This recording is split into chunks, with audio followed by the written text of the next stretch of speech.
ವಾಮ ಮಾರ್ಗ ಅಂದರೆ ಅರ್ಥ ಏನು ಶಾಸಕರ ಪ್ರಕಾರ? ವಾಮ ಮಾರ್ಗ ಅಂದರೆ ಶಾಸಕರ ಪ್ರಕಾರ ಅರ್ಥ ಏನು?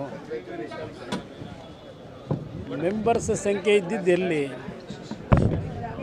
ಯಾರ್ಯಾರಿಗೆ ಯಾವ್ಯಾವ ರೀತಿಯಲ್ಲಿ ಯಾವ್ಯಾವ ರೀತಿಯ ಆಮಿಷಗಳು ಒಟ್ಟಿದ್ರು, ಅಲ್ಲಿ ಸಭಾಂಗಣದಲ್ಲೂ ಸಹ ಕಣ್ಸನ್ನೆ ಕೈಸನ್ನೆ ಮಾಡ್ಕೊಂಡು ಹಣ ಲೆಕ್ಕಾಚಾರ ತೋರಿಸ್ತಾ ಇದ್ದಿಲ್ಲ ಬೆರಳಲ್ಲಿ. ಏನು ಸನ್ನೆ ಅದು? ಏನು ಮಾಡಿದ್ದು ಅವ್ರು ಕೂತ್ಕೊಂಡಲ್ಲಿ? ಇಲ್ಲಿ ಬಂದಂಥ ಸಂದರ್ಭದಲ್ಲಿ ಮೆಂಬರ್ಗಳು ಯಾವ ರೀತಿ ನಡ್ಕೊಂಡ್ರಿ ಇಲ್ಲಿ? ನಾನು ಬಹುಶಃ ನನ್ನ ಜೀವನದಲ್ಲಿ ಮೊದಲನೇ ಬಾರಿಗೆ ಸ್ಥಳೀಯ ಸಂಸ್ಥೆ ಚುನಾವಣೆಗಳಲ್ಲಿ ಅಧ್ಯಕ್ಷರು ಉಪಾಧ್ಯಕ್ಷ ಚುನಾವಣೆಗೆ ಮತ ಹಾಕ್ಲಿಕ್ಕೆ ಬಂದಂಥದ್ದು. ನಾನು ಈ ಕ್ಷಣದವರೆಗೆ ಯಾವುದೇ ಸ್ಥಳೀಯ ಸಂಸ್ಥೆಗಳ ಚುನಾವಣೆಗಳಲ್ಲಿ ಅಧ್ಯಕ್ಷರ ಉಪಾಧ್ಯಕ್ಷ ಚುನಾವಣೆಗೆ ಮತ ಹಾಕ್ಲಿಕ್ಕೆ ಹೋಗ್ತಿರಲಿಲ್ಲ. ಇಲ್ಲಿ ಕಳೆದ 20 ದಿನಗಳಿಂದ ಏನು ನಡೀತಾ ಇತ್ತು ಅದು ಗಮನಿಸಿ ಇವತ್ತು ನಾನು ಕೇಂದ್ರದಲ್ಲಿ ನನಗೆ ಕ್ಯಾಬಿನೆಟ್ ಮೀಟಿಂಗ್ ಇತ್ತು.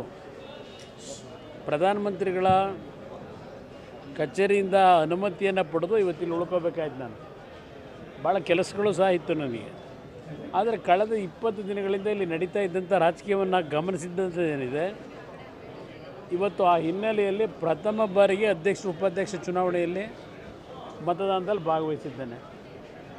ನಾನು ವಿಶೇಷವಾಗಿ ಅಧಿಕಾರಿಗಳಿಗೆ, ಅದರಲ್ಲೂ ವಿಶೇಷವಾಗಿ ಪೊಲೀಸ್ ಇಲಾಖೆ ಅಧಿಕಾರಿಗಳಿಗೂ ಸಹ ಅಭಿನಂದನೆ ಸಲ್ಲಿಸ್ತೀನಿ.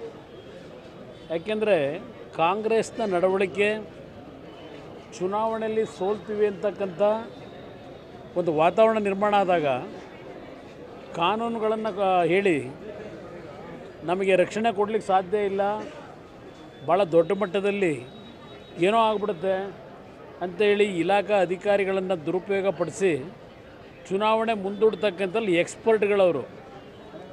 ಇಂಥ ಸಂದರ್ಭದಲ್ಲೂ ಅಧಿಕಾರಿಗಳು ಅತ್ಯಂತ ಯಾವುದೇ ಸಮಸ್ಯೆ ಇಲ್ಲದೆ ಶಾಂತಿಯುತವಾಗಿ ಅವರಲ್ಲಿ ಸ್ವಲ್ಪ ಸಂಘರ್ಷಕ್ಕೆ ಎಡೆ ಮಾಡಿಕೊಡ್ಲಿಕ್ಕೆ ಅವಕಾಶ ಮಾಡಿದ್ರು. ಅಂಥದನ್ನೆಲ್ಲ ಬದಿಗಿಟ್ಟು ಇವತ್ತು ಅತ್ಯಂತ ಸುಗಮವಾಗಿ ಚುನಾವಣೆ ನಡೆಸಿದ್ದಾರೆ. ಅದಕ್ಕೆ ಅಧಿಕಾರಿಗಳನ್ನು ಅಭಿನಂದಿಸ್ತೀನಿ. ಆರೋಪ ಮಾಡ್ತಾ ಇದ್ದಾರೆ, ಜೆಡಿಎಸ್ನ 3 ಸದಸ್ಯರು ಕಾಂಗ್ರೆಸ್ನ ಜನಪ್ರಿಯತೆ ನೋಡಿ ಹೋಗಿದ್ದಾರಂತೆ, ಕಾಂಗ್ರೆಸ್ನಿಂದ ನೀವು ಹೈಜಾಕ್ ಮಾಡಿದ್ರಿ ಅಂತ ಹೇಳ್ತಿದ್ದಾರೆ. ಯಾರ ಅಧ್ಯಕ್ಷನ ಮಾಡಿದ್ವಲ್ಲ ಅವನ, ಆ ಮನುಷ್ಯನ ಅವತ್ತು ಅಧ್ಯಕ್ಷನ ಮಾಡಲಿಕ್ಕೆ ಯಾರೂ ತಯಾರಾಗಿರಲಿಲ್ಲ. ಕೊನೆಗೆ ಒಪ್ಪಿಗೆ ಕೊಟ್ಟಿದ್ದೆ. ಅಷ್ಟು ಜನ ಅಧ್ಯಕ್ಷರು, ಅಷ್ಟು ಜನ ನಗರಸಭೆ ಸದಸ್ಯರು ಗೆದ್ದಂಥವರು ಅಧ್ಯಕ್ಷನ ಮಾಡಿದಾಗ ಅವಧಿ ನಿರ್ಣಯ ಮಾಡಿದ್ರಲ್ಲ, ಅವಧಿ ನಿರ್ಣಯದ ಪ್ರಕಾರ ಏನಾದರೂ ನಡ್ಕೊಂಡ್ರ? ಅದು ನಡ್ಕೊಳ್ಳಿಲ್ಲ. ಕಳೆದ ಲೋಕಸಭೆ ಚುನಾವಣೆಯಲ್ಲೂ ಯಾವ ರೀತಿ ನಡ್ಕೊಂಡಿದ್ದಾರೆ ಗೊತ್ತಿದೆ. ಅಲ್ಲಿಂದ ವ್ಯಾಪಾರ ಶುರು ಮಾಡಿದ್ರಲ್ಲ. ಆದ್ದರಿಂದ ಇಲ್ಲಿ ಅವರ ಏನು ದೊಡ್ಡ ಸಾಧನೆ, ಈ ಕಳೆದ 15 ತಿಂಗಳಲ್ಲಿ ದೊಡ್ಡ ಸಾಧನೆ ಮಾಡಿ ಅದನ್ನು ನೋಡಿ ಮೆಚ್ಕೊಂಡು ಹೋಗಿದ್ದಾರಲ್ವಾ